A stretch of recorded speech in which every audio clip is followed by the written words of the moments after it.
নমস্কাৰ সকলোকে স্বাগতম জনাইছো আসাম কেৰিয়াৰ পইণ্ট ইউটিউব চেনেলৰ অন্য এটা নতুন ভিডিঅ' লৈ আজিৰ এই ভিডিঅ'টিত আমি আপোনালোকৰ যোৱাকালি অৰ্থাৎ 10 ডিচেম্বৰত অনুষ্ঠিত হোৱা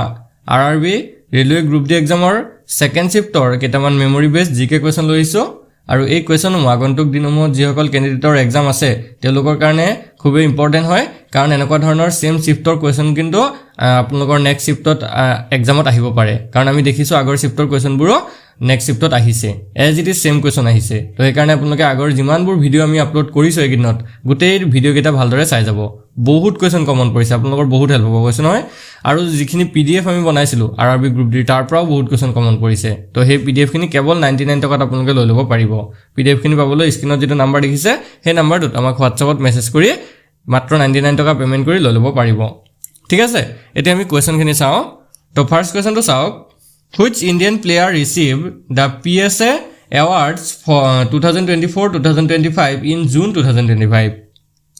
2025 চনৰ জুন মাহত কোনজন ভাৰতীয় খেলুৱৈয়ে লাভ কৰিছিল PSA Award 2024-25 তো PSA মানে হৈছে প্ৰফেশনেল স্কোৱাশ এছ'চিয়েশ্যন তো এই PSA Award 2025 ত জুন 2025 ত কোনে লাভ কৰিছিল তো ইয়াৰ যেটো কাৰেক্ট আনসাৰটো হ'ব অপচন এ অনাহত সিং ঠিক আছে অনাহত সিংয়ে এই এৱাৰ্ডটো লাভ কৰিছিল Next question to hoise between which countries is the Khan Quest military exercise conducted? কোনবোৰ দেশৰ মাজত খান কোয়েষ্ট সামৰিক অনুশীলন অনুষ্ঠিত হয় মই আপোনালোকক আগৰ শিফটটো কৈছিলো যে আপোনালোকে প্ৰতিটো শিফটতে এই এনেকুৱা অনুশীলন বিলাকৰ ওপৰত অৰ্থাৎ যিবিলাক এক্সাৰসাইজ আছে যৌথ অনুশীলন আছে এইবিলাকৰ ওপৰত কিন্তু প্ৰশ্ন আহিছে তো এইবিলাক ভালকে চাই যাব তো ইয়াৰে আমাৰ সুধিছে খান কোয়েষ্ট সামৰিক অনুশীলনটো হয়নে তো এইটো হৈছে option A India and Mongolia ঠিক আছে ভাৰত আৰু মংগোলিয়াৰ মাজত এই অনুশীলনটো অনুষ্ঠিত হয় নেক্সট কোৱেশ্চনটো হৈছে in which city was the AI Action Summit held in February 2025 2025 চনৰ ফেব্ৰুৱাৰী মাহত কোনখন চহৰত অনুষ্ঠিত হৈছিল AI Action Summit ঠিক আছে 2025 চনৰ ফেব্ৰুৱাৰী মাহত কোনখন চহৰত AI Action Summit অনুষ্ঠিত হৈছিল তো সেই চহৰখন আছিল অপচন এ পেৰিছ ঠিক আছে ফ্ৰান্সৰ পেৰিছত এটো অনুষ্ঠিত হৈছিল নেক্সট কোৱেশ্চনটো হৈছে in February 2025 how much total budget was allocated to the Ministry of Youth Affairs and Sports in the Urban Union budget 2025 চনৰ ফেব্ৰুৱাৰী মাহত কেন্দ্ৰীয় বাজেটত যুৱ পৰিক্ৰমা আৰু ক্ৰীড়া মন্ত্ৰালয়ক মুঠ বাজেট কিমান আবণ্টন দিয়া হৈছিল তো এটো ৰিপিটেড কোৱেশ্চন হয় ইয়াৰ আগতেও দুটা বা তিনটা শিফটতে এই কোৱেশ্চনটো আহিছে তো ইয়াৰ যেটো কাৰেক্ট আনসাৰ এটো হৈছে অপচন সি 3794.30 crore টকা আবণ্টন দিয়া হৈছিল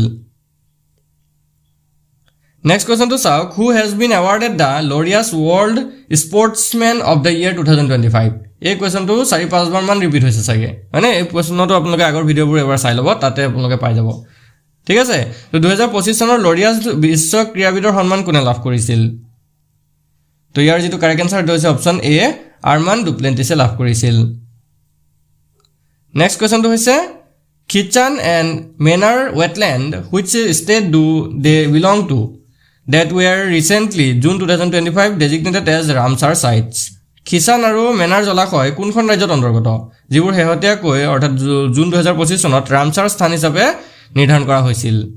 ঠিক আছে Kichan আৰু Menar যেটো জলাশয় এটো কোনখন ৰাজ্যত অৱস্থিত আমাক সুধিছে তো এটো হৈছে অপচন এ ৰাজস্থান ৰাজ্যত অৱস্থিত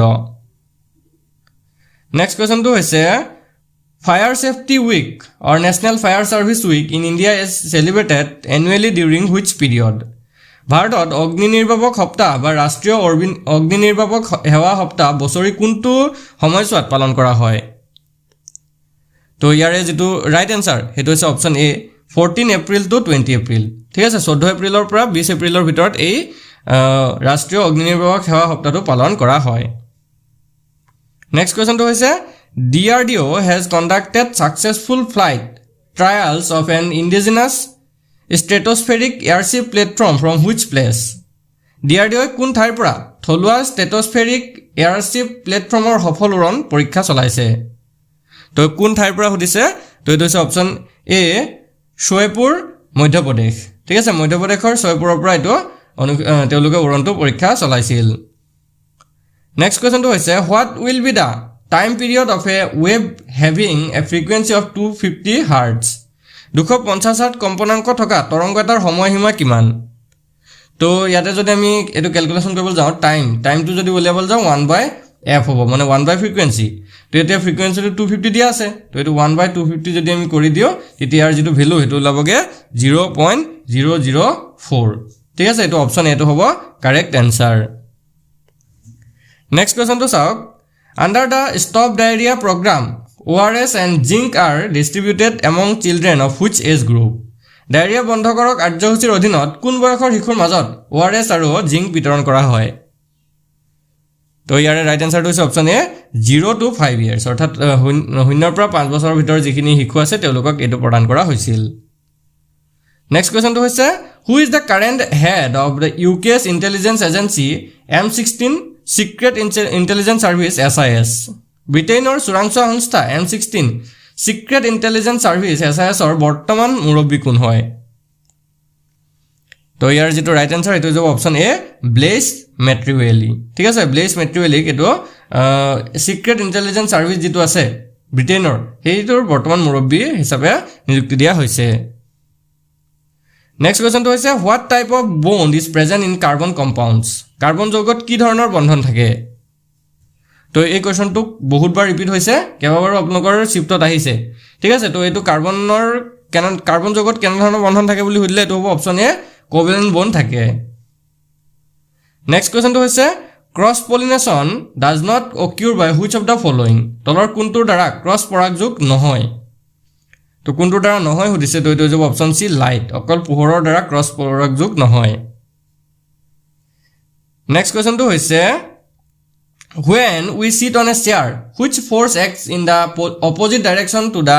upward force আমি যেতিয়া এখন চকীত বহু তেতিয়া কোনটো বলে ওপৰলৈ যোৱা বলৰ বিপৰীত দিশত কাম কৰে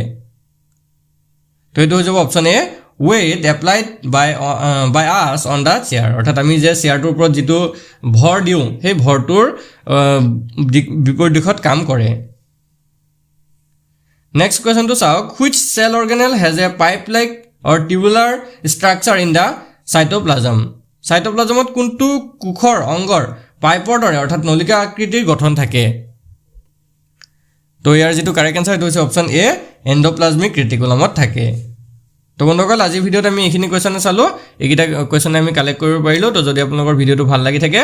লাইক এটা কৰি দিব আৰু চেনেলটো সাবস্ক্ৰাইব কৰি লব আৰু যদি আপোনালোকৰ আৰআৰবি ৰেলৱে গ্ৰুপ ডিৰ মোস্ট ইম্পৰ্টেন্ট কমন কোৱেশ্চনৰ পিডিএফ কিন লাগে তেতিয়া হলে আমাক মেছেজ কৰিব এটো আমাৰ নম্বৰ হয়